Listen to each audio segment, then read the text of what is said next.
action. Hello, everyone. I'm Billie, and this is Show and Tell, where we talk about vintage knitting and sweaters from days gone by. For those of you who are returning visitors, you might notice that I have a new haircut. And being the daughter of someone who groomed dogs for many, many years, we refer to this as the poodle clip. I have naturally curly hair, and for probably the last 40 years or so, I've been cutting it myself. My mother used to cut her own hair, and she had all the scissors from her dog salon. And after my last hairstylist passed away from AIDS, that was back in the 80s, I decided to try and do it myself. I saw my mother doing it, and even the back of her hair, she wouldn't use a mirror. She just would go by the feel, and that's what I've started to do too. So if it looks really bad, you'll know that this is homemade, as is my sweater, handmade, I guess we should say. Um, I had not started this sweater the last time I spoke with you, but it was such a very quick knit. The pattern is called Elena. It's by Berroco. I'm the first person on Ravelry to knit this little number. Let me stand up and show you. I wanted something for the summer that would be just really simple, really easy. Um, this is a 40, about 44-inch band that's attached just at the back of the neck, really easy to do. Um, you could probably design this yourself. It's not so hard. And even though it's not vintage as I would refer to vintage, it's probably a 30-year-old pattern or so. So even though it's not from the 30s or the 40s, I thought it has a very plain aesthetic that it could be worn under a vintage jacket or um, even standalone. I think it has enough of a look that is kind of Hollywood glam, I hope. Um, and it works for me. So solid color, simple. The yarn, let me come right back with the label, 1 second. So here's the ball band. Wow, it's very bright today in my apartment. It's from O Wool, and it's called Balance. It's 50% certified organic cotton, 50% certified organic merino. The color is sapphire. And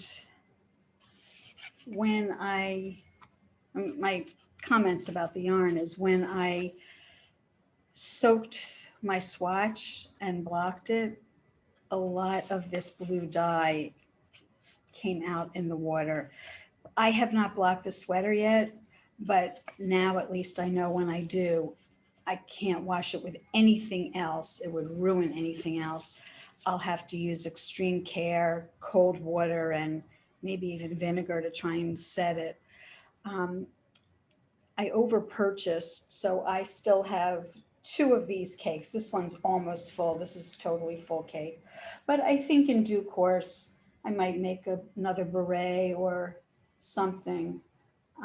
After working with micro fine yarn on size 2 needles, I was pretty happy to go to a size 6. And like I said, this thing knit up in no time. If I had been working on it more rigorously, I probably could have finished it in under a week, but I dragged it out. I'm waiting for my next knit along to start on July 15th. So I just wanted like a palette cleanser since the last cardigan, which you'll see, I'll put the episode up here. You can go back to it. It's sort of like an emerald green teal lace cardigan that took me close to 9 weeks. After that, I felt like I needed something that would be summery and quick and easy, and this perfectly fit the bill. So really today, I wanted to talk to you about two books. Let me show you the covers. More traditional Dutch Ganseys. And while we're on the theme of traditional Danish sweaters. Both of these books have a lot of historic information, but because we're going to talk about Ganseys, I wanted to show you a sweater that's in my personal collection. I did not knit it, it's machine knit.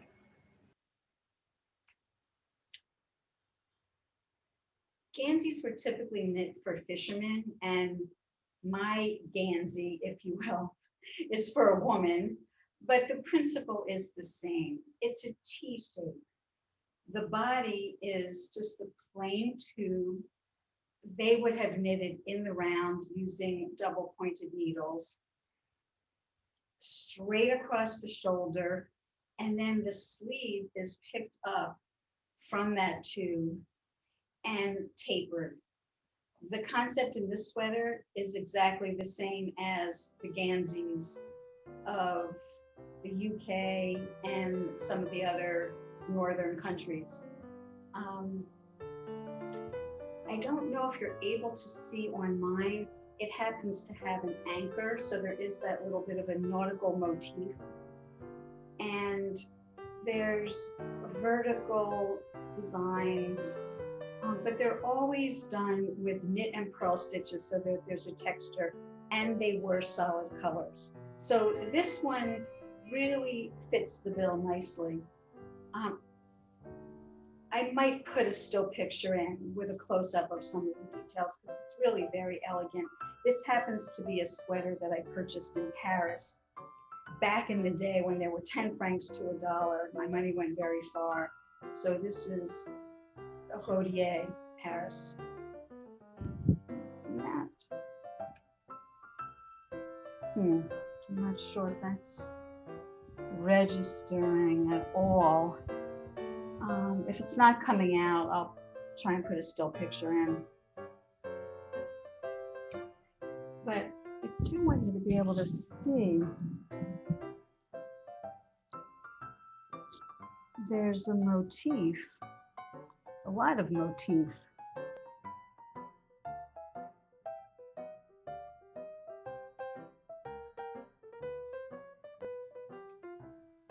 What I read in the book was that they would hang these on straight poles, just like I have done. This happens to be a shower rod. But they would hang them on these in order to facilitate drying. And they could do that because this was just totally straight across. You didn't have to worry about having a shoulder that would be messed up. I'm going to be back in just a moment with a surprise. I've mentioned in other episodes that I live in New York City, in Manhattan, and New York has a phenomenal public library system. There must be hundreds and hundreds of branches throughout the 5 boroughs. And during the pandemic, most of those branches were shut down. Fortunately, and I have no idea why, because my neighborhood is not one of the really posh, super posh neighborhoods. I guess there are a lot of people in this neighborhood who take advantage of the library, but my very small branch was selected as one of only 6 in the city that had a, what did they call it? A grab and go policy. You would be able to just enter the building, take your reserved books or CDs off the shelf. They had been previously checked out for you when you reserved them online. You didn't have to interact with any person. You didn't have to present your library card. You just took your book and went. So for months, many months, a year, I've been doing that. And they would send me emails to remind me that until June 30th, now this is going back to middle of 2020, their policy was until June 30th, anything that you had out, of course they want you to return it, but if you were not able to because of the pandemic or for whatever reason, there would be no fines assessed. Well, I mean, I know one friend who had probably 40 books out. She's got several different accounts. She has her late mother's account and her own account and so on. But I wasn't so greedy about it, but I have been holding on to this book, both of these books, for quite a while. So let me start by saying that the author, Stella Rue, this is not her first book. She had written a prior book called Dutch Traditional Ganseys. If you're not familiar with the term Gansey, it originated in the English Channel Islands of Guernsey and Jersey. Now, because fishermen from some of the northern countries were in and out of those islands often in their fishing expeditions, the term must have stuck and they brought it back to their countries with them. So in the Netherlands between 1880 and 1950, there were about 240 fishing villages. And inside the front cover of the book, there's a map. Those red dots show you where the different villages were. Because it was cold out on the high seas, these men needed to have some kind of protection from the elements. And in this region, in that time period, these were the only men who were wearing sweaters. Golfers and tennis athletes were wearing a different type of a sweater. It was smooth. It didn't have the knits and pearls and the texture they were largely stockinette. Knitting was not new to the Dutch. Men had been knitting since the Middle Ages, when guilds were set up to hand knit stockings and shirts for European royalty.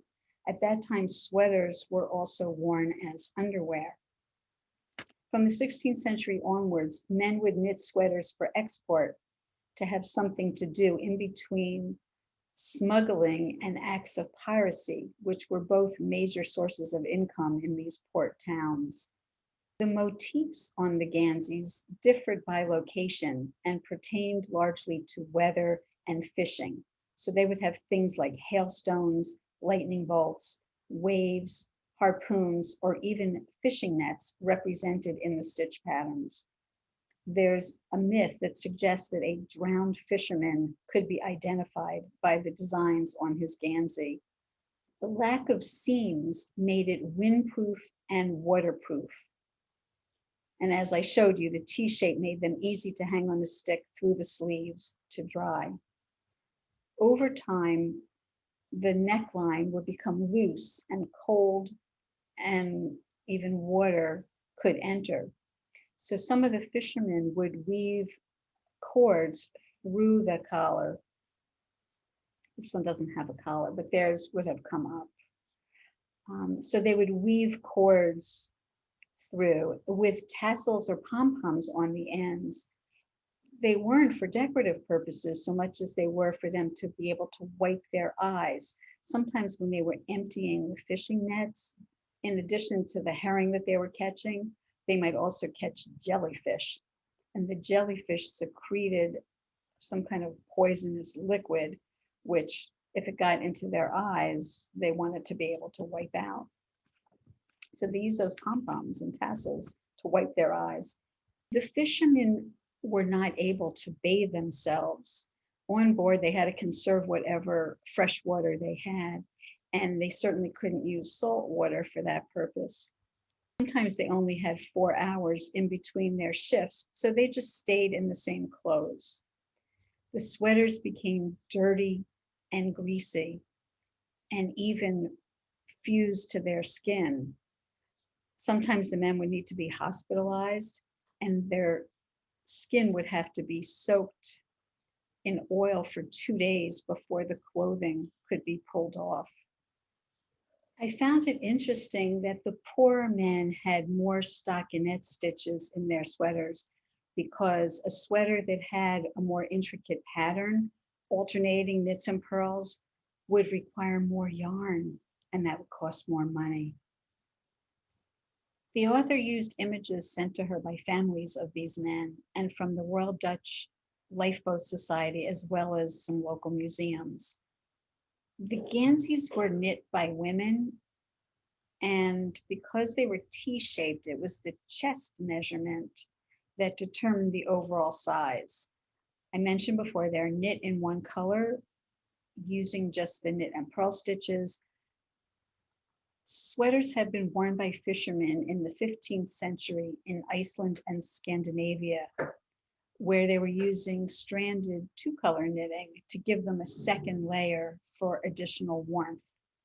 I actually wanted to read you a few passages directly from the book.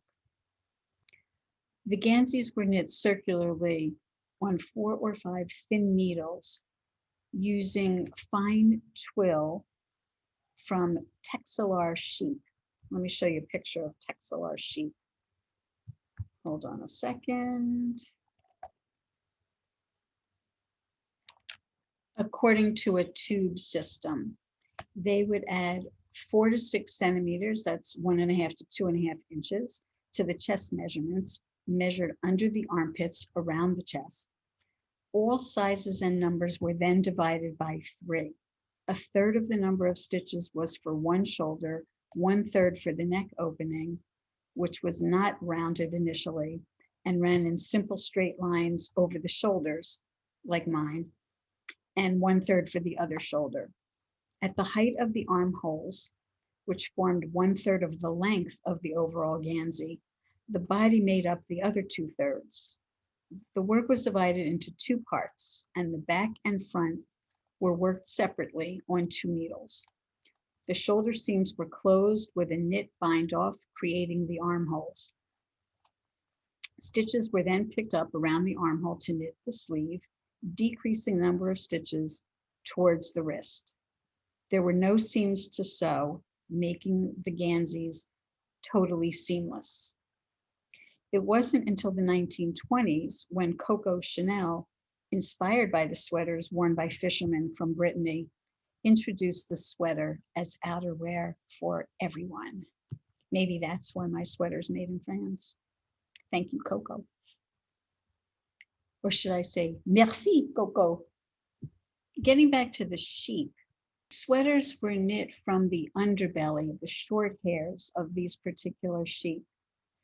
And this yarn can't be compared to anything that's currently available. These sheep no longer exist, as far as I can tell, but they were known for their meat and milk in addition to their wool. And they're nothing like merino sheep, she says in the book. The typical colors that these yarns would be dyed would be cornflower blue, indigo, and I think sometimes they were used in the natural color or black. She specifically says, the pure textilar breed no longer exists. It has been crossed with other sheep to improve the breed's quality. The book is full of wonderful illustrations, but let me just show you that.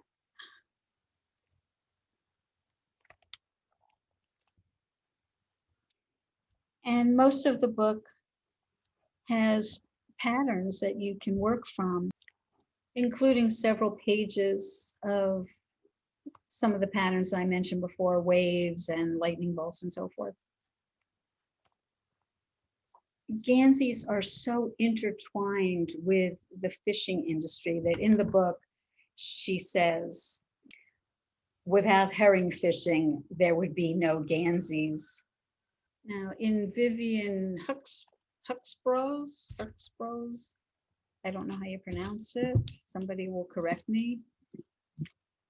In her book, Danish Night Sweaters, she talks about something that was more or less an undergarment, originally knit a very fine gauge in silk, and then later in wool. And it was part of the Danish folk costume. Sometimes the sweater will be worn from day into night, and I think the name night sweater just stuck with it. It's a little hard to understand why it's called night sweater, so let me just read from the book. The Danish word nattrøje, I'll spell that and put that on the screen, literally translates as night jacket or night shirt. In the early history of these knitted garments, the style was often more akin to a shirt or tunic. The fabric, often knitted with silk, was very fine in both quality and density. Later, and this is where it's confusing to me, later the same name was used for the more close-fitting short jackets knitted with wool, which she has termed night sweaters in the book. Despite being called night sweaters, these garments were also worn during the day. For farmers in the 1800s, there was simply no difference between night and day garments, at least not until the end of the century, when true night garments gradually came into fashion. So these sweaters were knit rather short, sometimes as short as 9 to 13 inches, and a width of 11 3/4 to 17 3/4. Just the areas of the chest were covered so that they could be kept warm, and short enough so that a nursing mom could just roll it up and allow for breastfeeding. Also, because foods were different back then, women tended to be somewhat smaller than we are today. As I skimmed through the book, I saw that some of the sweaters that were knit in silk had a gauge of 60 to 70 rows in 4 inches. Can you even imagine? If I have 40 rows or even 30 rows in 4 inches, it seems pretty fine to me. These sweaters also, just like the Ganseys that we were talking about, were knitted in a single color, but unlike the Ganseys, these were knitted with white yarn, and then the entire sweater was dyed. And the colors were always solid, usually red or green, but sometimes they could be found in blue or black. But I thought they were very similar to Ganseys, except mostly for women. Same concept, solid color, smooth yarn. It's the stitches that are creating the pattern, just knits and purls. And these typically had a star motif, which was very traditional. Let me see if I can find a picture. Yeah, I mean, she's got pages and pages of motifs like this in the book. Also a very beautiful book. These 2 books are going back to the library today. I want to get it back before the end of the month. So I hope you've enjoyed this little historical romp. Both the books talk a lot about history, not only in the country that the book features, but in neighboring countries as well, because they were so influenced.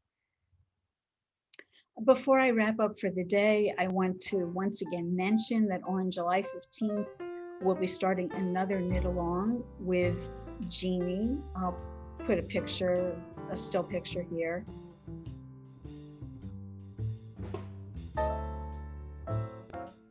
And if you're interested in joining us, please do. Susan Crawford has now made the pattern available individually. You no longer have to buy the entire book to get this single pattern. And if you want information on how to purchase the pattern, just go to the Ravelry group called Show and Tell and look for the thread for the Jeannie knit along, and you'll find all the information there. As I did for the Serdar Chevron, I will once again be doing Zoom calls with the people who are participating. So if you want to have your 15 minutes of fame, please join us. I'd love to meet new people from all over the world. It was a lot of fun last time. We all kind of spurred one another on, and most of us completed our sweater. It took quite a while, but I think this sweater, although it's got some other time-consuming features, I don't think it's going to take any of us 9 weeks, but it remains to be seen. I really can't say. It looks like a lot of knitting because it's on a size 1 needle, gauge of 46 stitches. I think it's 46 stitches in 4 inches.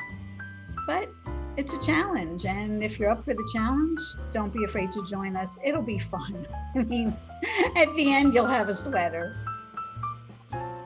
All right, signing out. I'll see you next time. Oh, my next guest is very likely to be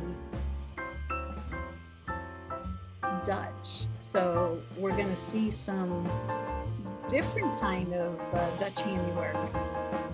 So look forward to that. See you then.